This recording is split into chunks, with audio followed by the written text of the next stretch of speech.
Listen. So Netflix saw how badly HBO dropped the ball with Snyder and decided to give the man $90 million plus to create his own zombie franchise. They already greenlit a prequel, an animated series. They started an entire Snyder School of Filmmaking. And meanwhile, AT&T's Warner Media and Discoveries are creating a standalone company by combining operations to form a new global leader in entertainment. Warner Brothers has been aggressively anti-Snyder, if you will. Now, it's not connected to his debut feature, Dawn of the Dead, which I still think is his best zombie flick, but it is a project that homages everything. It's a bacchanal buffet of genres that's going to be expanded through several projects, and at least you can say... The great thing about Netflix and this movie is that you got to see the Snyder cut of this movie, like pretty much... You don't have to wait 4 years. Let me explain. So Snyder first developed this idea of a zombie heist movie that takes place in Las Vegas over a decade ago, and where a wealthy entrepreneur named Tanaka approaches ex-soldier Scott Ward to assemble a league in order to extract $50 million held up in a vault in one of his casinos. Problem is, the fallout in Vegas is so bad with all these mutant zombies that besides it being walled off, the government is looking to nuke Vegas, so it's pretty much a squad on a suicide mission. It's the Ayer cut via Snyder. Yeah, we'll probably die.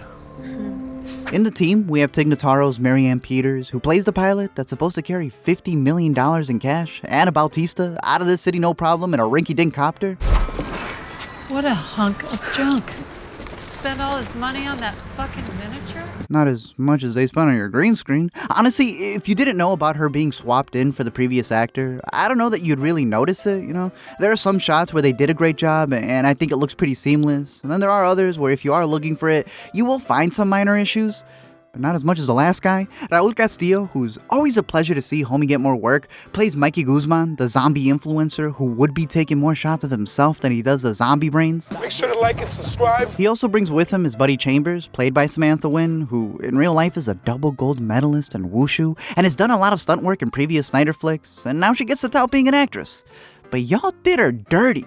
See, Tanaka also sent one of his minions, Martin, to oversee the entire group, and in one of the scenes, she tells him to go first because she doesn't really trust him, but it doesn't really make sense since he's the one who's leading the way, and so he dupes her into walking into zombies. I legit didn't want her to be the first to die, and thought that she was gonna go full Tyrese, which she almost does, but then this bit happens when she's literally right in front of her group, fully loaded, and no one helps her?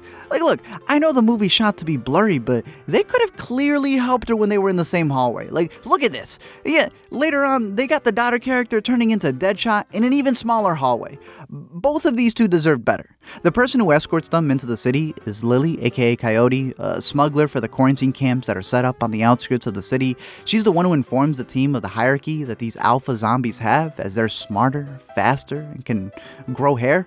Just, you know, no mustaches since it is a Snyder film. Obviously, Tanaka has some military personnel on call, and she's the one who realizes what the real plan is, that they're not really there for the money, but are there to retrieve the Alpha Queen's head so that the government can re-experiment and probably recreate more mutant soldiers, since it's always all about super soldiers. But luckily, she gets ahead of the plan and thwarts it, stopping them from unleashing this weapon of mass destruction and leading Martin the Minion to his second on-screen death by a tiger. Amazingly, this isn't the first time I've been killed by a tiger on a movie, but it is the first time I've been killed by a zombie tiger. Then there's the Heist Boys. There's Ludwig, the German safecracker, who I know did a lot of improv for his lines in this movie, so it'll be interesting to see how he handles starring and directing for the first time the prequel film called Army of Thieves that follows all of his past heists. But it's just funny to see the guy who was folding socks on the mission getting this much attention. See, Zeus, the alpha zombie they keep running away from, is played by the stunt dude who did the Batman warehouse scene, and we see him here taking on Omari, snapping Bautista, sidestepping bullets, hell, taking them to the face, and somehow this dude wearing flats and a polo has the strength to knock him out. Man, Omari plays Vandero, who, I'm not gonna lie, he's not the most fleshed out character. Like, literally, we don't even see how it's taken out of him. But his presence, you know, it just has a lot of power to it. What's up, bro? Bro? For sure. He ends up being one of the only ones to survive, with the indication being that he's going to bring the alpha genes into the real world, which is what Anna's character wanted to do with Bautista. Maria is his partner and the first recruit who agreed to get a bigger cut than the rest of the crew, but she's honestly looking to go 50-50. That is the most money I've ever held in my hand. I'll take it if you don't want it. Oh, that's cool. I got it. You sure? I got it. Legit, that is one of the most awkwardly honest lines in the entire movie. But sadly, it's followed up by one of the corniest. I came here for you. I thought we could have had something, but then you just went away. Ma'am, we're in a zombie-infested city that's about to get nuked, and we're catching feelings? And it's not that I've been waiting, I haven't. I'm happy, Sure. Sadly, this is the most neck Bautista gets, as he has to rush to save his daughter once again, and that's really what was meant to be the core of the movie. I swear to God, if this whole mission is some insane way for you to reconnect with your daughter. It's not, all right? Trust me. If you follow Snyder's work, you know how much he leans into the themes of fatherhood and the responsibilities that come with it, and this relationship was interesting. It's not the fact that you killed my mother. Okay. See, she ends up joining the groups and she volunteers at the detainee camp outside of Vegas and wants to help find her friend who went missing. But can you just imagine seeing the captain, the one who's meant to be leading you into a zombie-infested city that's about to get wiped off the face of the earth, getting yelled at by his daughter? Kate! You're not coming! I'm not asking you. I'm telling you what's gonna happen. It's Kate, newest member of the team. How's it going? Luckily, she is one of the few who's able to survive the evil authorities of this world, a nuclear blast, a helicopter crash, and the king of the dead in order to get this poetic ending in where, after not talking to her father due to him putting her mother down, she then gets to put him down. What happened to them exactly? What's it look like? Weren't smart enough to get out of the sun. You should see what happens when it rains. For a few hours, they all come back to life. Well, I guess that's for the sequel. Now, when it comes to future installments and the expansion of this world, I think the best part is the creation of all the creatures. They definitely put their money to good use on the makeup and practical effects with the zombies. They did an entire VR recreation of Las Vegas that they could use for anything. They zombified a real horse and a tiger. My team, my crack visual effects team went down to Carol Baskin's place down in Florida, and they used her tigers. They actually made it out, though. I know that they shot this one in Atlantic City, which is already a zombie land, but I didn't know till after the fact that Zack was actually the cinematographer, like he was back in his commercial days, and even left an Easter egg of him in a mirror shot to let you know, and also some dead pixels to prove he did in fact go digital. Cut! That's the one. All right, print it or, I guess it's digital, so don't print it, but we've got it, right? If you felt it looked blurry, it was on purpose with the specific lenses that he chose. I guess homie saw Son of Saul and wanted to recreate that. He wanted to have this intimate type of feel with it, and it kind of works when it comes to the zombies in the background and them being blurred out. It kind of builds that anxiety, but also considering it's a group flick, it kind of just comes off like that Justice League ending clip, and sometimes it was too blurry. It is Snyder, so Lord knows there's a lot of religious imagery in this movie. The squad in the beginning is referred to as the Four Horsemen. He's talked about the location of Las Vegas being the epitome of both good and evil. There's the emphasis on Omari's final speech and the contrast between the Alpha and the Omega. A lot of religious stuff where, the undead have come back to life. So I don't know what book that's been mentioned in, but hey, it's always going to find a way. It's a free country. People can look at whoever they want. Actually, it's not a free country. We're not in America anymore, haven't you heard? Which technically makes it an even freer country, right? Didn't y'all pay a tax when y'all came in? I know that one of the biggest draws for a lot of Snyder fans with this movie was that it was refreshing to see a flick with no politics. No, it was definitely loaded with them. Whether it says much, that's another thing. I felt like to really do the genre correctly, you have to, social commentary is at its heart and at its roots, really. Romero really, took the zombie genre and made great social commentary about mass consumerism or what have you. There were a lot of overt references on the news to people marching the Capitol due to the nukes, flipping an Easter quote from last year to be about the cool fireworks that the president sees, and he literally even hired two real-life pundits from opposite ends to argue on screen, which to me just sounds like a paycheck for both of them. There was a lot of anti-government energy all throughout the movie, with Lily even wearing a band shirt from The Exploited, whose hit single is...